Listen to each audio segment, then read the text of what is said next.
I am pretty sure that this video applies to all of you, or a lot of you, this idea of being successful despite having gone through narcissistic abuse. So this video was actually inspired by a show I was watching on a flight, and the show was about elite athletes. And it was a dangerous sport too, and they made sacrifices for their sport, and they were following different athletes in the show, right? And all the athletes had different families and different backstories, and they were all brilliant at their sport.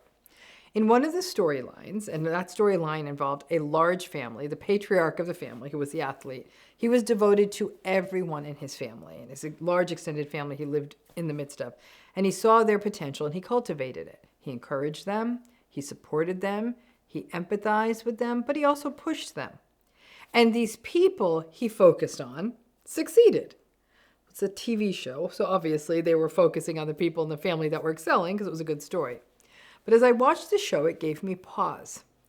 Because this man was so focused on being there for his children and his wife, and he was always trying to be better for his family. But above all, he was encouraging just about everyone who not only were succeeding, but when they did not succeed, because in one sequence they showed on the show, someone didn't do well. And the entire family just loved them through the mishap and the not winning. And as I watched it, I was like, whew, that is sort of the opposite of a narcissistic family system. But it made me realize that people often get to be excellent by very different pathways. So once we see people who are at the top of the game, they're just excellent. I guess the big question is, what are the differences and what got them there? I kind of thought of it as a 2x2 grid. Think along the top as you have a healthy empathic family or you have an invalidating toxic family. Along the side, think of it as a person who pushes themselves and excels, and then the other one is doesn't push themselves and struggle. So 4 little boxes. For this video, we're going to focus on the ones who succeed, whether they come from a supportive family or an invalidating, undermining family. The folks who have supportive families but don't ever really succeed or make it at much of anything, have their own struggles, sometimes shame, but also likely are ultimately to find their stride and not allow what they do or how they perform to be who they are, and their family supports that, loves them unconditionally. While the ones who come from toxic families, systems, who don't try or don't excel or don't succeed, well, in some ways that's expected because that's what's projected on a person in that kind of family system. But here is where it gets interesting. So again, let's go back to the show I was watching. It was striking to me how much engagement and interest there was amongst the members of the healthier families they depicted on the show.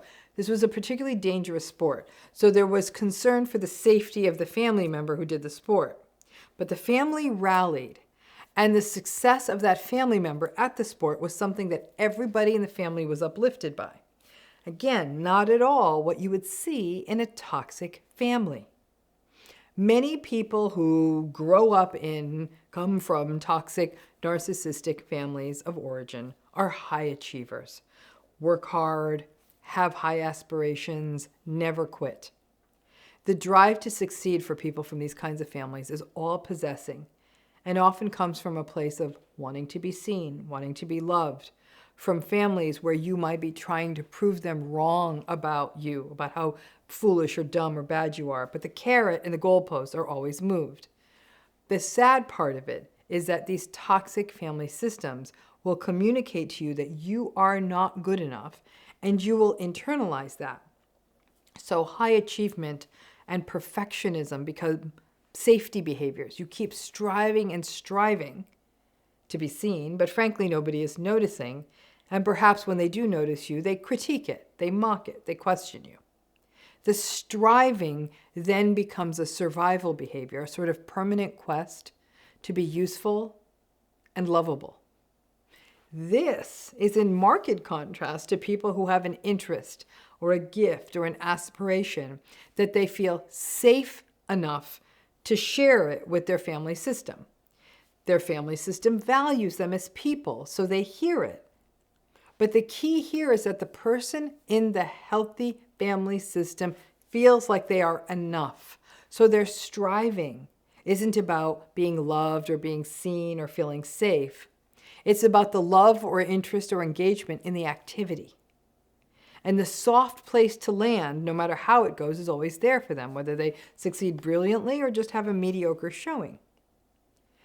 If you have experienced narcissistic abuse, and while the impacts of this narcissistic abuse on achievement and your approach to work and perfection and all the rest of it, they're probably most profoundly shaped by childhood and family experiences, though can also be shaped by adult family or intimate partner narcissistic relationships. You'll understand this. The kind of achievement, striving, and flexibility we see in people from these two very different types of systems, toxic versus healthy, look different. The people who feel safe and loved and aren't working and striving and excelling just to be loved, there's often more joy, as well as more of a capacity to have balance, to have passion for whatever the endeavor is, whether it's athletic or creative or academic or business or anything, but also create time and space for other things in their life, relationships, other activities, and also be willing to quit when it's time to quit.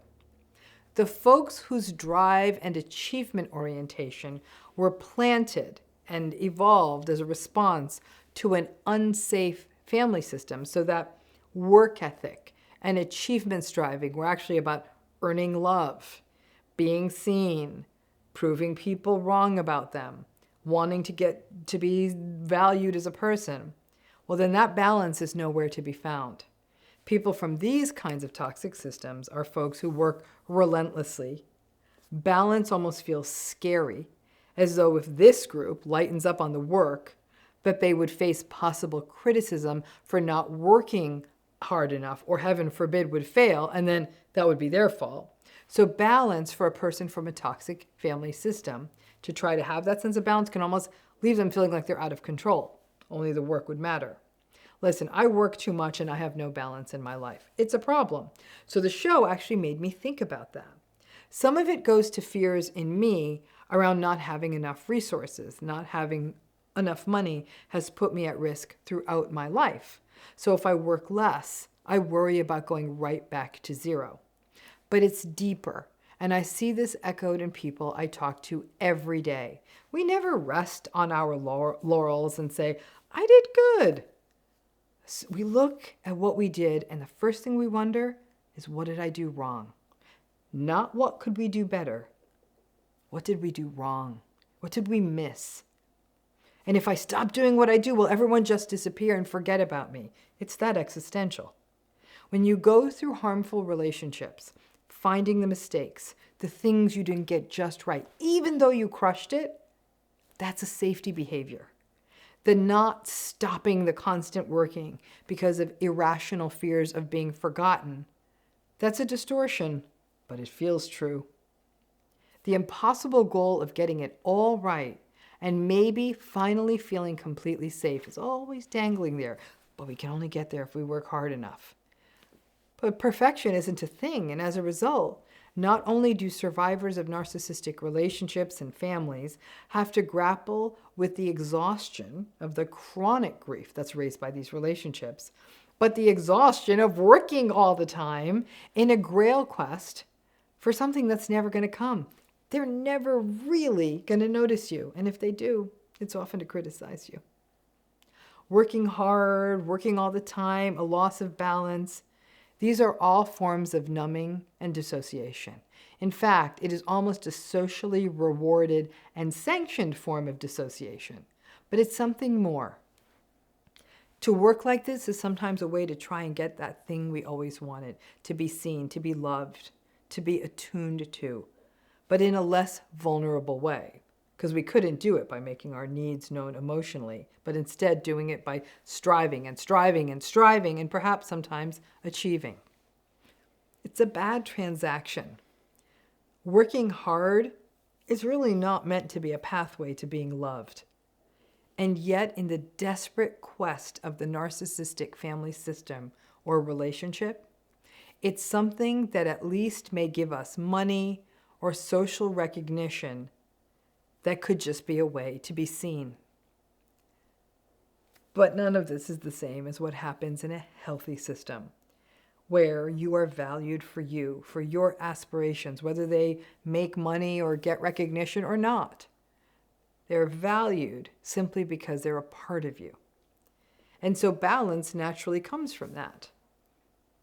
The achievement and the striving and the work, when it comes from that healthier place, they aren't numbing or a way to get love without feeling, but instead by doing.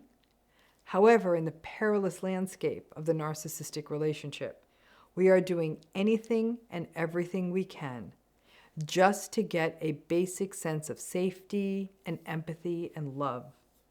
And since you won't be seen for just being you, which is what would happen, for example, in a healthy family system, you feel like you always have to earn it, which is often a driver for the high achievement drive of many survivors in narcissistic relationships. So you're succeeding and succeeding, but yet you have this hollow feeling in you all the time that you're never doing enough, and you rarely revel in your accomplishments, waiting for someone to hit you with something like, well, aren't you being uppity? Or just waiting for someone to just cut you down. And you keep looking for the one thing you did wrong in the midst of the dozens of things you did right. And more importantly, that you're you. It doesn't matter, right, wrong, good, or bad. The success of a survivor has a different feel. It may be astonishing, but it feels different than it would have than if it had happened in a healthier and in a safer space. So yeah, that success for somebody who comes from a toxic family system is hard won. And while the success is the success, and oftentimes that's all we look at, is just the win. We don't always look at how the sausage was made, everything that came up to that point. We don't look at the toll. And we also don't look at the unwillingness to embrace balance, which is so essential, but it often is non-existent for people who grew up in narcissistic relationships and became very successful themselves, because there's always that fear that the minute I let up on the throttle and have some balance, this whole plane's going to crash. I hope that's helpful, and thanks again.